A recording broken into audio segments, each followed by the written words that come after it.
In this video, I'm going to show you exactly how to calculate the calories that you need to lose fat or build muscle depending on your goal. Also how you will figure out your protein requirements, your fat requirements and your carbohydrate requirements, and also some other things that are essential if you want to hit your goals as efficiently as possible.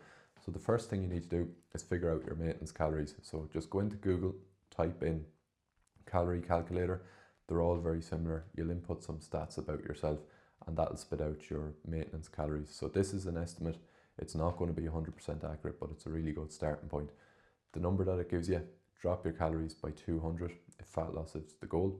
Increase the calories by 200 if muscle building is the goal.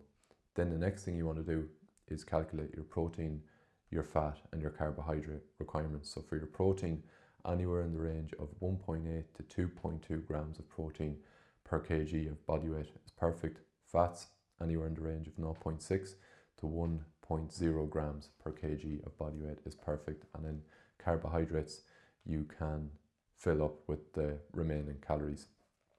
Then from here, what you need to do is daily weigh-ins. So track your weight daily so you can look for the overall trends. So if you find over a period of 7 to 10 days, your weight is dropping steadily, perfect, you're on track. Or if you're trying to build muscle, your weight is gaining steadily, that is absolutely perfect. So for fat loss, anywhere in the range of 0.25 to 0.5% of fat loss per week is on the lower end. So you can go from 0.75 to 1% total loss of your body weight per week. And I would recommend that for most people because it's more efficient rather than slowly, steadily losing it. And sometimes people just get frustrated with the slow progress. Whereas if you're trying to gain weight and build muscle, you want to go on the lower end. So 0.25 to 0.5% weight gain per week is perfect. You don't want to go any higher than that because you'll end up just gaining unnecessary fat and then you'll have to cut the bulk short and cut down again and repeat the process, and you can end up just spinning your wheels doing this. And then the next thing to look out for as well and track is progress photos. So do them once a week for a couple of reasons. The first is it's going to be pretty fucking cool when you hit your goal and you look back and you see the visual changes, but it also helps motivate you and you will notice visual changes in those progress photos that you would not have noticed looking in the mirror every day. So say when you look back on week 1 and it's week 5, week 6, week 7, you'll notice changes that you didn't notice in the mirror, and that'll get you pretty pumped and you'll be really excited to keep going as well. And the next thing to look out for is the scale fluctuations. So with these, do not expect your weight to drop steadily every single day. It just won't happen, and if you expect that, you're just going to get frustrated and pissed off. What you should expect with the scales is you'll have days where the scales goes up and the scales goes down, and it could be for a number of reasons. It could be because you had a larger meal later at night, you had more sodium in some of your meals throughout the day, you had more water the day before, maybe you had a very hard training session or a very stressful day in work, and now your body is holding on to more water. The main thing is the trend of the scale is going in the right direction. So if you find it goes 7 to 10 days without a decrease in weight, then you either need to decrease calories by 150 to 200 or increase your activity level by about 20 minutes per day, and that should get you moving in the right direction. And then you just keep repeating that until you get to your desired goal. And the other thing is hunger. So some hunger is normal. I think when people are losing weight, they expect to feel no hunger, or if they feel hunger, that's a bad thing.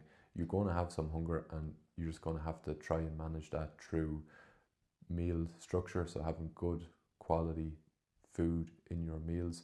There's lots of different tips and tricks that I use with my clients to help them out. So things like having a Coke Zero in between meals, really high veg and fruit in their diet, so eating lots of volume within their meals, and then also timing your meals well, so you're not just like leaving long gaps between meals, like you're skipping breakfast and then you're not eating till dinner and then all of a sudden you're ravenous. So having the meals timed adequately throughout the day to manage your hunger levels. And hunger is a normal part of it, and just think to yourself, once I get through this fat loss phase, and I manage the hunger and I accept that hunger is a part of it and it's just what I am going to have to put up with to get to my goal, you will get over it much faster. And like, the more you stick to the plan efficiently and consistently, particularly when you're losing fat, the quicker you get out of that fat loss phase,